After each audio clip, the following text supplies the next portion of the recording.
Hello everyone, मैं Nilesh Kumar bright education studio में आपका एक बार फिर से स्वागत करता हूं।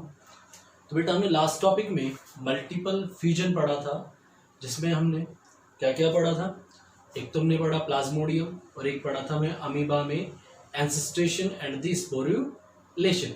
अब उसके बाद हम अगला असेक्सुअल रिप्रोडक्शन के टाइप में पढ़ते हैं बडिंग। टॉपिक है बेटा अपना आज का पहला टॉपिक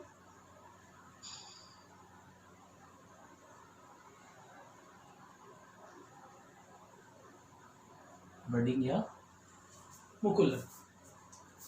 बडिंग 10th क्लास में हमने पढ़ा हुआ है, हाइड्रा में पढ़ा है, यीस्ट में पढ़ा है।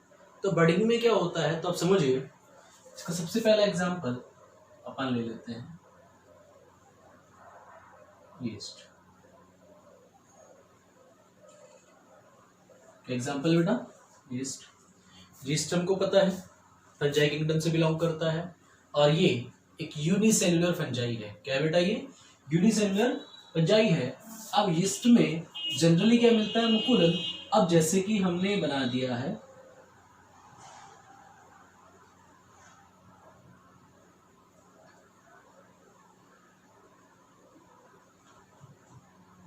पेरेंट यीस्ट, हमने बना दिया है जनक यीस्ट। इसके अंदर ये है इसका न्यूक्लियस। क्या है बेटा, न्यूक्लियस। तो पहले क्या होगा, न्यूक्लियस इसमें माइटोटिकली डिवाइड करता है, ठीक है, और स्मॉल पार्ट वो आगे सेंड करने वाला है। तो क्या होगा, जो पेरेंटल जो यीस्ट है उस पर एक आउटग्रोथ निकल के आ जाएगी। जैसे कि किस तरीके से ये एक आउटग्रोथ निकल के आ गई, और इस आउटग्रोथ को, इस अतिवृद्धि को हम बड़ कहते हैं, बढ़िया मुकुल कहते हैं, ठीक है। अब ये न्यूक्लियस जो डिवाइड हो गया था, थोड़ा पार्ट इसका इस तरीके से न्यूक्लियस भी अंदर से डिवाइड हो गया, खींचना स्टार्ट है और ये इधर मूव करेगा, ठीक। अगली कंडीशन में हम देखते हैं कि ये जो जनक होता है, पेरेंट जो है, इससे जो नया न्यूक्लियस बना है वो यहाँ पर आ जाता है, ठीक। ये बड़ है। अब बड़ की खास बात क्या है कि बड़ जो है वो क्या करेगा, जो पेरेंट जो यीस्ट है उससे न्यूट्रिशन लेगा। क्या लेगा बेटा, उससे न्यूट्रिशन लेगा, और न्यूट्रिशन करने के बाद थोड़ा ग्रो करने के बाद क्या हो जाता है, डिटैच हो जाता है। क्या हो जाता है, वो डिटैच हो जाता है, पृथक हो जाता है। और उसके बाद हम देख सकते हैं कि ये तो रह गया हमारे पास पेरेंट यीस्ट, और एक बन गया हमारे पास ये ऑफस्प्रिंग। क्या बन गया, ऑफ स्प्रिंग बन गया, ठीक है। तो ये हमने देखिए किसमें, यीस्ट में बडिंग। इस तरीके से यीस्ट क्या करता है, बडिंग फॉर्मेशन करता है। अब देखिए ये बडिंग में और बाइनरी फ्यूजन में थोड़ा फर्क है। अब बडिंग में अपन ने देखा कि जो डॉटर जो ऑफस्प्रिंग बनी है और पेरेंट यीस्ट, उनके साइज में क्या है, डिफरेंस है बेटा। तो यानी डिफरेंस होने का रीजन क्या है कि यहाँ पर अनइक्वल साइटोकाइनेसिस होता है, ठीक है। इन बडिंग मुकुलन में क्या होगा, अनइक्वल साइटोकाइनेसिस होता है, और बाइनरी फ्यूजन में क्या होता है, इक्वल साइटोकाइनेसिस होता है। क्या होता है बेटा, इसमें इक्वल साइटोकाइनेसिस होता है। ये है बडिंग में, और ये देखा हमने बाइनरी फ्यूजन में, ठीक है। इसके अलावा एक इंपॉर्टेंट चीज याद रखिए कि पेरेंट जो यीस्ट है उस पर कभी कभार क्या होता है कि इस तरीके से क्या बन जाती है, एक चेन बन जाती है बड़ की। क्या बन जाती है बेटे? चेन बन जाती है बड़ की, और उसको हम कहते हैं, हाइफी का जैसा दिखाई देता है तो उसको कहा जाता है सूडो माइसीलियम या फिर सूडो हाइफी। क्या कहते हैं उसको? सूडो माइसीलियम या सूडो हाइफी, यानी आभासी कवक तंतु कह सकते हैं या आभासी कवक जाल इसको कहा जाता है, जो किसमें देखने को मिलता है? यीस्ट। हम देख रहे हैं कि जो बड़ है वो आउटग्रोथ जो है वो कहाँ है? बॉडी के बाहर की तरफ है। तो इस तरह की बडिंग को हम क्या कहते हैं? बाह्य मुकुलन, एक्सटर्नल बडिंग। क्या कहते हैं इसको हम? External budding. ठीक है, जिसमें पहला एग्जांपल अपन ने क्या लिया? यीस्ट लिया है। और एक दूसरा एग्जांपल हम ले लेते हैं इसमें हाइड्रा। हाइड्रा बिलोंग करता है बेटा सिलेंड्रेटा से। किससे बिलोंग करता है ये? सिलेंड्रेटा से। हाइड्रा में रीजनरेशन का पावर भी होता है, यानी पुनरुद्भवन की भी क्षमता होती है। इसके अलावा इसमें मुकुलन का गुण भी पाया जाता है। और हाइड्रा में भी कैसा मुकुलन होता है? एक्सटर्नल बडिंग होती है। कैसी होती है? एक्सटर्नल बडिंग होती है। क्लियर? तो ये हो गया हमारे पास बडिंग का पहला टाइप, एक्सटर्नल बडिंग हमारे पास हो चुकी है, खत्म। तो आई होप आपको ये समझ में आ गई होगी। फिर इसके बाद हमको पढ़नी है internal budding.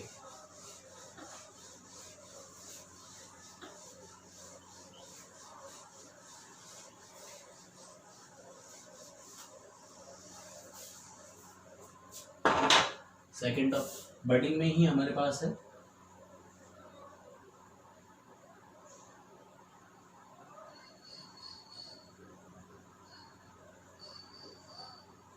Internal budding.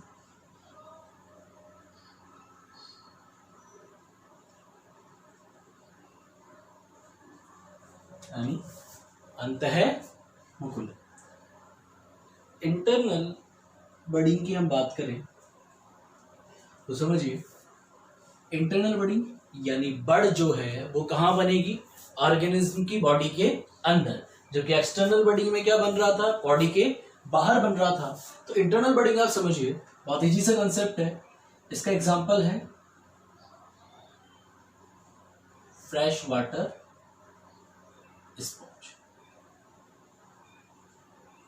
Fresh water sponge, sponge belong करते हैं कहां से बेटा? पॉरीफेरा फाइलम से। किससे करते हैं? पॉरीफेरा से। ठीक है, क्लियर बात है। तो फ्रेश वाटर स्पॉन्ज के अंदर जो बड़ होती है उसको अपन कह लेते हैं जैम्यूल। क्या कहते हैं बेटा उसको? जैम्यूल। ये इंपॉर्टेंट चीज है।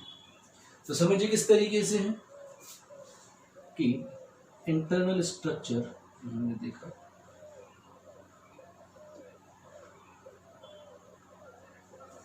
और इसमें मेनली, और स्पॉन्जेस में आपने पढ़ा होगा 11th में, अगर कंसिडर आपने किया हो तो 11th में हमने पढ़ा है कि पॉरीफेरा या स्पॉन्ज में भी रीजनरेशन की पावर होती है, कैपेबिलिटी उनमें भी रीजनरेशन की होती है, क्योंकि उनमें different kind of amoebocyte cells होती है। क्या होती है बेटा? Different kind of amoebocyte cells होती हैं। और उसके अंदर से एक है हमारे पास, इसका नाम है आर्कियोसाइट सेल। अलग अलग है, ट्रोफोसाइट वगैरह है, लेकिन उनका अलग फंक्शन है।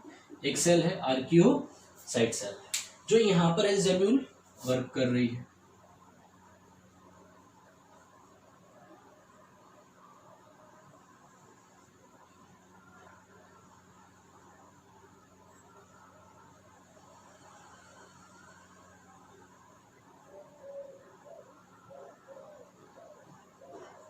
ठीक, ये जो एंड है इसको अपन कहते हैं माइक्रोपाइल। क्या कहते हैं इसको?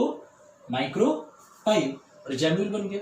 और जो बीच वाला जो मिडल पार्ट है इसके अंदर हमको स्केलेटल स्ट्रक्चर्स देखने को मिलती है जिसको हम कहते हैं स्पिक्यूल्स, कंटक कहा जाता है। क्या कहा जाता है? कंटक। अब ये जो सेल है ये है बेटा आर्कियोसाइट सेल। क्या है? Archaeocyte cell. Archaeocyte cell important question इसलिए बन जाता है कि आर्कियोसाइट सेल के अंदर नेचर है बेटा टोटी पोटेंसी नेचर, यानी पूर्ण शक्तता। पूर्ण शक्तता क्या है? एबिलिटी है कि ऑर्गेनिज्म डेवलप कर सकता है, जरूरत पड़ने पर ये क्या कर सकता है, कोई सेल को जनरेट कर सकता है, पूरा का पूरा ऑर्गेनिज्म भी बना सकता है। इसीलिए आर्कियोसाइट सेल की वजह से एक रीजनरेशन की इनमें क्या पाई जाती है, एक्सट्रीम कैपेबिलिटी पाई जाती है। कॉन्सेप्ट आपको याद रखना है। तो आर्कियोसाइट सेल क्या है? टोटीपोटेंसी। आप याद रखें टोटीपोटेंसी जो वर्ड है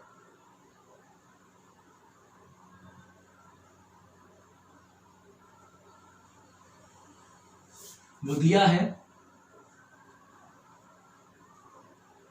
Thomas Hunt Morgan. TH Morgan ने टोटीपोटेंसी वर्ड दिया है। तो ये हो गया इंटरनल बडिंग और इसमें जैम्यूल फॉर्मेशन होता है। तो इस तरीके से हमारा बडिंग का कंसेप्ट होता है खत्म। ठीक है, फ्रेश वाटर स्पॉन्ज स्पॉन्जिला हो गया। इसके अलावा साइकन जो कि मैरीन स्पॉन्ज है उसके अंदर भी इंटरनल बडिंग देखने को मिलती है। ठीक है, तो ये बडिंग वाला कंसेप्ट होता है हमारा खत्म।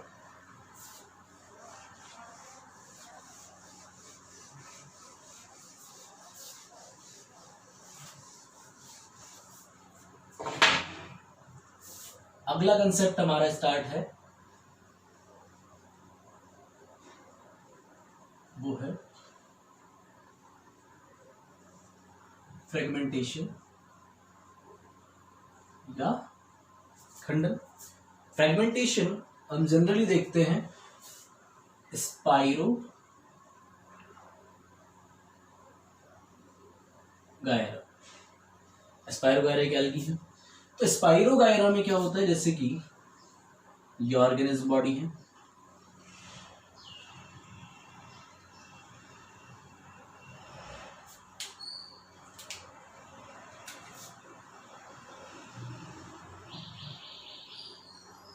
ठीक है। अब ये एजिंग मान लीजिए कोई और वजह से टूटती है, मान लीजिए यहां से ब्रेक डाउन कर गई, तो इनसे क्या हो गए, अलग अलग सेगमेंट निकल के आएंगे। इनके क्या बन गए बेटा, फ्रेगमेंट बन गए। तो ब्रेक डाउन होने से तो इसके अंदर जो प्रोसेस हुई है वो हुई है फ्रेगमेंटेशन। फ्रेगमेंटेशन होने से इनसे जो बनेगा वो बन जाएगा बेटा न्यू इंडिविजुअल। क्या बन जाएगा, न्यू इंडिविजुअल। से किसका निर्माण होगा, एक नए जीव का निर्माण होगा। ऐसा ही एक नया जीव बन जाएगा। इस प्रोसेस को अपन कहते हैं फ्रेगमेंटेशन। क्या कहते हैं बेटा इसको, फ्रेगमेंटेशन। इसी तरह का प्रोसेस है रीजनरेशन, लेकिन उसके अंदर एक्सीडेंटली वो ब्रेक होता है। अगला कंसेप्ट हमारा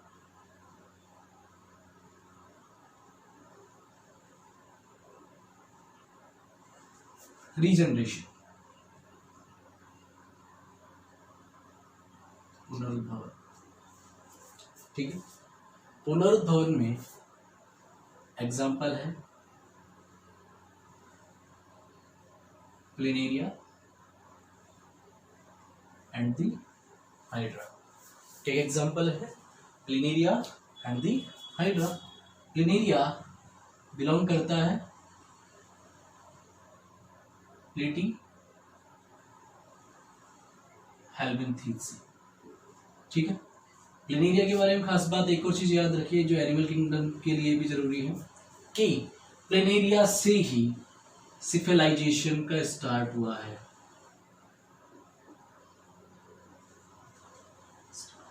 ठीक है, प्लेनेरिया जो है इससे क्या हुआ है बेटा, सिफिलाइजेशन का स्टार्ट की, यानी कि ब्रेन और हेड फॉर्मेशन जो स्टार्टिंग है वो कहां से मानी जाती है, प्लेनेरिया से मानी जाती है। किससे मानी जाती है, प्लेनेरिया से मानी जाती है। इसके अलावा प्लेनेरिया में प्लेटी हेलमिंथीज है, वहीं से बाइलेटरल सिमेट्री ओरिजिनेट हुई है। अब देखो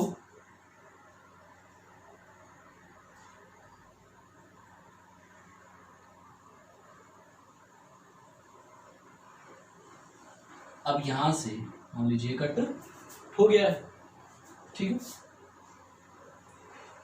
हर पार्ट से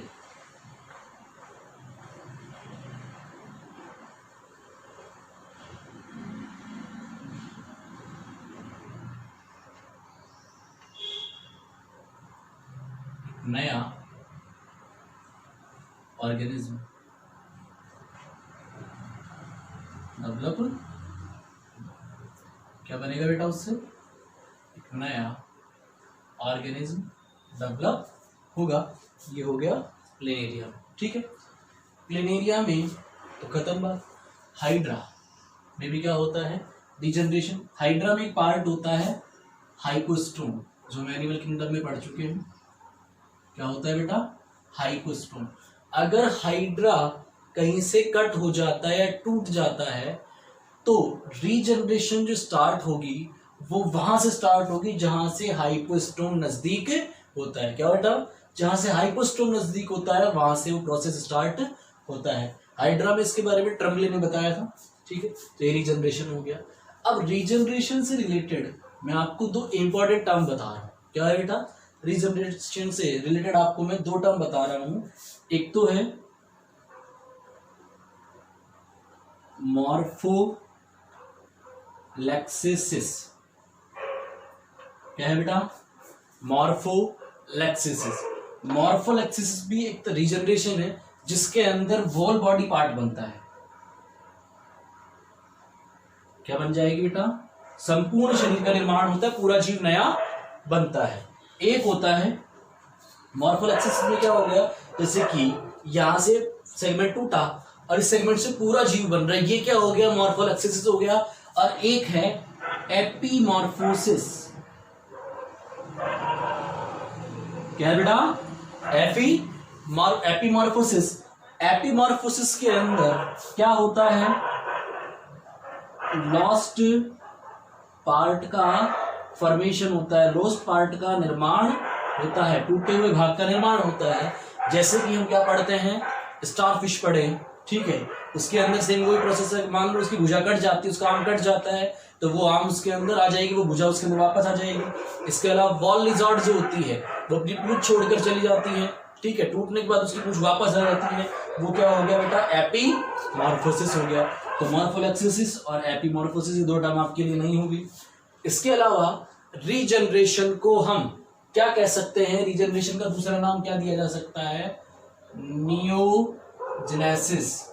क्या कह सकते हैं इसको, नियोजेनेसिस भी कह सकते हैं, ठीक है। तो ये हो गया फ्रेगमेंटेशन, ये हो गया रीजनरेशन, ठीक। अब अगला टॉपिक जो लास्ट टॉपिक है सेक्सुअल रिप्रोडक्शन में है, फिर हम उसके बाद सेक्सुअल रिप्रोडक्शन का ही पार्ट है वेजिटेटिव रिप्रोडक्शन, जो हम नेक्स्ट लेक्चर में स्टार्ट करेंगे। अभी हम एक टॉपिक पढ़ लेते हैं, स्पोर फॉर्मेशन।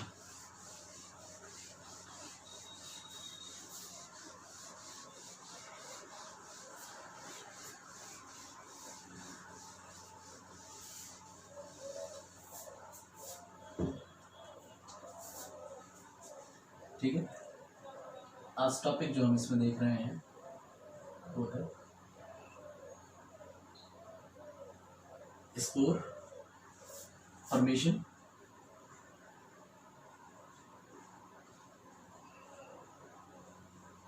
बीजाणु निर्माण। क्या है टॉपिक, बीजाणु निर्माण। तो बीजाणु निर्माण में स्पोर जो है ग्राउंड स्ट्रक्चर है, दो तरह के स्पोर्स हैं। पहला है प्लानोस्पोर्स जो मोटाइल होते हैं,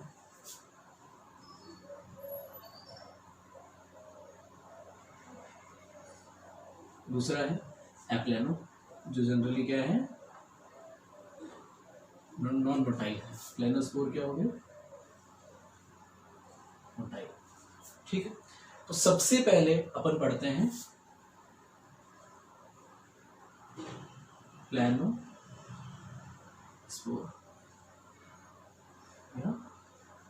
जूस्पोर। ठीक है, जूस्पोर में क्या होते हैं, ये जो स्पोर है ये होते हैं बेटा मोटाइल यानी चल, जो मूव कर सकते हैं। रीजन है इसका क्योंकि इसके अंदर क्या होता है, फ्लैजिला प्रेजेंट होता है, यानी ये कैसे होते हैं, फ्लैजिलेटेड होते हैं।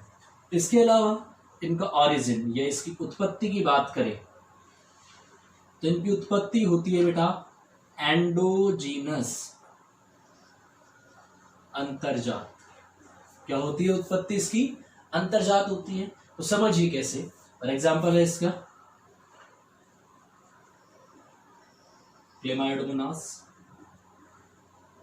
क्या है बेटा, क्लेमाइडोमोनास।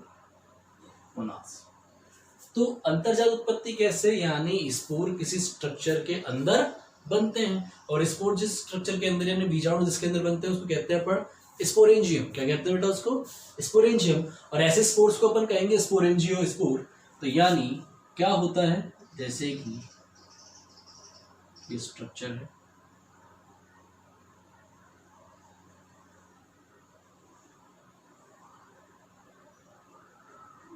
ये हो गई स्पोरेंजियम।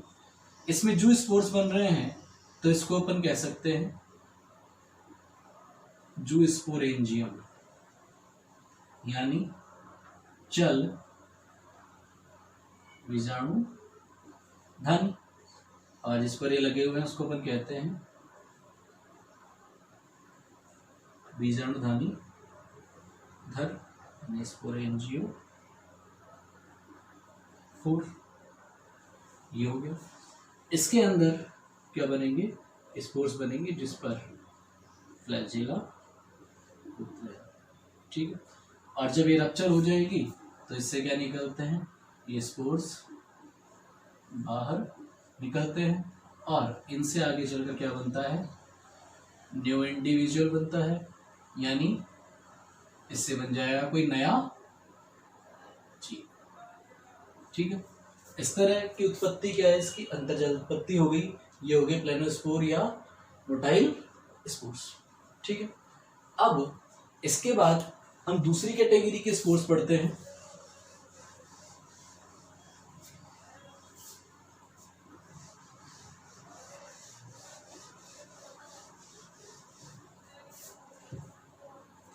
दूसरी कैटेगरी के स्पोर हैं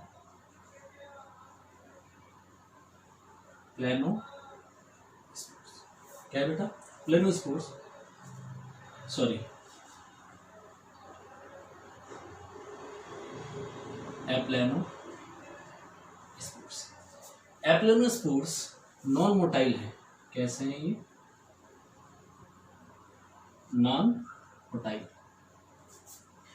ठीक है, नॉन मोटाइल है।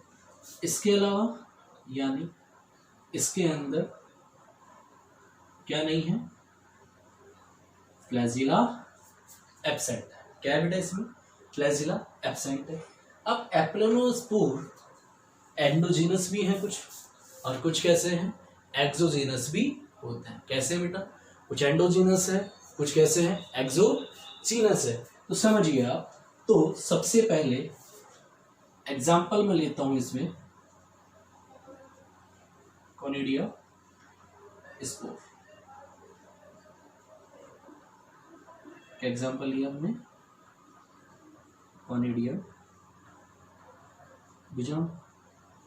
ठीक है, तो कोनिडियम बीजाणु जो है उसकी बात करें, ये क्या है, मोस्ट कॉमन असेक्सुअल स्पोर इन फंजाई। फंजाई में सबसे सामान्य अलैंगिक जनन संरचना अलैंगिक बीजाणु जो है वो कौन से हैं, कोनिडियम बीजाणु। इसका एग्जाम्पल है हमारे पास पेनिसिलियम।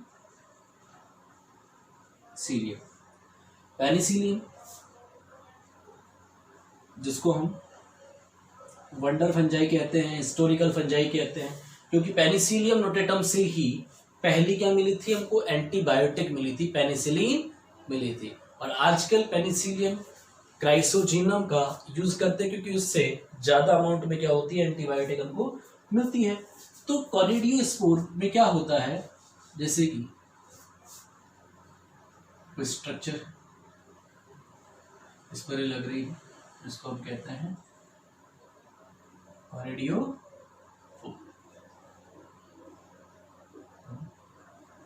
कॉनिडियो फिर स्ट्रक्चर में, और इस तरीके से उस पर पिगमेंटेड क्या लगे हुए होते हैं, स्पोर्स लगे होते हैं, जिनका जरूरत पड़ने पर क्या होता है डिस्पर्शन। ये बंदे, ये जो स्पोर बने हैं ये क्या है, ये है हमारे पास कॉनिडियो स्पोर, कॉनिडियम बीजाणु। कॉनिडियम बीजाणु कैसे होते हैं, यूनिसेल्यूलर, कैसे होते हैं, एकल कोशिकीय। इसके अलावा ये होते हैं पिगमेंटेड, कैसे होते हैं बेटा, वर्णांकित होते हैं। अब कॉनिडियम में हम देख रहे हैं कि किसी स्ट्रक्चर के अंदर बन रही है, ओपनली बन रहे हैं। जब कोई स्ट्रक्चर बाहर की तरफ बन रही है तो कॉनिडियो स्पोर की उत्पत्ति कैसी हो गई, एक्सोजीनस, कैसी हो गई, एक्सोजीनस यानी बहिर्जात, कैसी हो गई, बहिर्जात। ये हो गए कॉनिडियो स्पोर, कॉनिडियम। दूसरा एक एग्जांपल और ले लेते हैं हम इसमें, जिसका नाम है स्पोरेंजियो स्पोर। क्या है भाई, स्पोरेंजियो स्पोर। वो जो स्पोर थे, ये जो स्पोरेंजियो स्पोर है, ये भी कैसे हैं, नॉन मोटाइल। कैसे है बेटा, ये नॉन मोटाइल है क्योंकि इसके अंदर भी क्या नहीं है, फ्लैजिला एब्सेंट है। लेकिन इनकी उत्पत्ति जो है वो कैसी है, एंडोजीनस यानी अंतर्जात, यानी किसके अंदर बनेंगे, बीजाणु धानी के अंदर यानी स्पोरेंजियम के अंदर बनेंगे। और इसका एग्जाम्पल है Rhizopus and Mucor, Rhizopus and Mucor, जिनको हम कहते हैं कॉमन ब्रेड मोल्ड। क्लियर भाई, ये आपको याद रखना है, ठीक। तो इसमें क्या होगा, वही स्पोरेंजियम बनेगी और इसके अंदर क्या बनेंगे, स्पोर्स बनेंगे। ये क्या हो गए, स्पोर। कौन से स्पोर हैं ये, स्पोरेंजियो स्पोर। इनसे क्या बन जाएगा, न्यू इंडिविजुअल बन जाएगा। क्लियर भाई, तो ये हो गए हमारे पास अलग अलग तरह के स्पोर होते हैं। एक नोटेबल चीज याद रखना, जैसे फंजाई की मोस्ट कॉमन असेक्सुअल स्पोर जो है कॉनिडियो स्पोर है, वैसे ही एल्गी में मोस्ट कॉमन असेक्सुअल स्पोर क्या है, जू स्पोर है। क्या बेटा, जू स्पोर। तो ये हमने स्पोर पढ़ दिया। इसके अलावा मैं दो एक पेरिनेटिंग स्ट्रक्चर के बारे में आपको और पढ़ा देता हूं।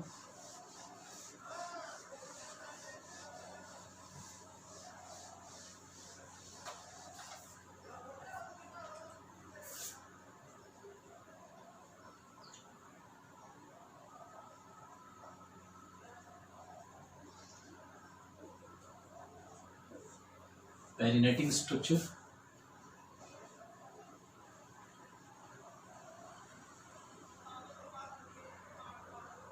चिरंजीवी रचना। चिरंजीवी का मतलब है जिसकी एज क्या हो, ज्यादा हो। तो भाई ये भी स्पोर ही है, लेकिन ये मान लीजिए कि जैसे कि जब इन स्पोर्स के लिए एक फेवरेबल कंडीशन नहीं रहती, यानी कोई प्रतिकूल परिस्थिति आ जाती है, फेवरेबल कंडीशन नहीं है, तो क्या कर लेती है, कुछ चेंज कर लेती है, कुछ स्ट्रक्चर में चेंज कर लेती है, यानी थिकनेस बढ़ा लेगी, ठीक है, वो प्रसुप्त अवस्था में चली जाएगी। तो उससे जो स्ट्रक्चर बनती है उसको हम कहते हैं चिरंजीवी रचना। इसका एक एग्जांपल है acid structure, they can bear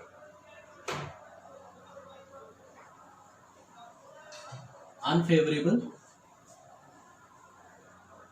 condition, क्या कर सकती है, प्रतिकूल परिस्थितियों को सह सकती है। क्या करती हैं, प्रतिकूल परिस्थितियों को ये सह सकती है। ऐसे स्ट्रक्चर को पेरिनेटिंग स्ट्रक्चर कहते हैं, जिसका एग्जांपल में पहला है क्लेमाइडोस्पोर, यानी क्लेमाइडो बीजाणु। ठीक है, ये जो स्पोर है ये कैसे होते हैं, थिक एंड नॉन मोटाइल। अब क्लेमाइडो वर्ड हमको ऐसे लग रहा है क्लेमाइडो मोनास में है, तो हम ये सोच सकते शायद एल्गी की, लेकिन ऐसा नहीं है। ये फंजाई की कॉमन पेरिनेटिंग स्ट्रक्चर, ये फंजाई की पेरिनेटिंग स्ट्रक्चर है, याद रखिए। ठीक है, याद रखिए हमेशा। दूसरा है हिप्नोस्पोर, ये भी वही थिक एंड नॉन मोटाइल, और ये किसकी है, एल्गी की कॉमन पेरिनेटिंग स्ट्रक्चर। ठीक है, तो ये हमने पेरिनेटिंग स्ट्रक्चर पढ़ ली है। जो असेक्सुअल रिप्रोडक्शन के जो मेन जो काफी पार्ट थे वो हमने आज कवर कर लिए हैं। अगला लेक्चर जो आएगा वो आएगा बेटा वेजिटेटिव रिप्रोडक्शन पे। ठीक है, और अगर हमारा लेक्चर आपको पसंद आया, वीडियो पसंद आ रहे हैं, तो लाइक शेयर कमेंट कीजिए अधिक से अधिक, और अपने दोस्तों में इसको शेयर कीजिए। और थैंक यू फॉर वॉचिंग।